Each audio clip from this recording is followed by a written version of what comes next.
नमस्कार, मैं आपका दोस्त आवाज़ देश हित में प्रशांत। और आज बात करते हैं संविधान के बारे में। संविधान जो शब्द बना है वो इस देश की जनता को ध्यान में रखते हुए बना है। और संविधान का मतलब है कि सभी को समानता का अधिकार। समान विधान, सभी के लिए एक जैसे कानून, एक जैसे नियम, एक जैसे रूल्स, एक जैसे रेगुलेशन।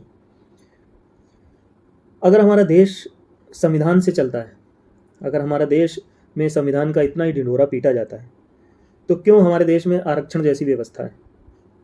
और अगर हमारे देश में किसी भी वर्ग को, किसी भी समुदाय को आरक्षण की ज़रूरत है, तो फिर देश को संविधान से क्यों चलाया जाना? उस संविधान में अगर इतना ही परफेक्शन है, तो क्यों उसमें रोज़-रोज़ हर गौ सरकार अपने हिसाब से जब सत्ता में आती है, तो उसमें क्यों अमेंडमेंट की ज़रूरत उसको पड़ती है?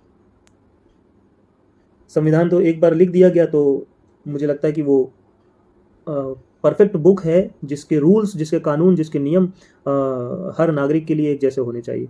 पर नहीं, भारत में हर कानून हर वर्ग को अलग अलग तरीके से ध्यान में रख करके इस्तेमाल किया जाता है।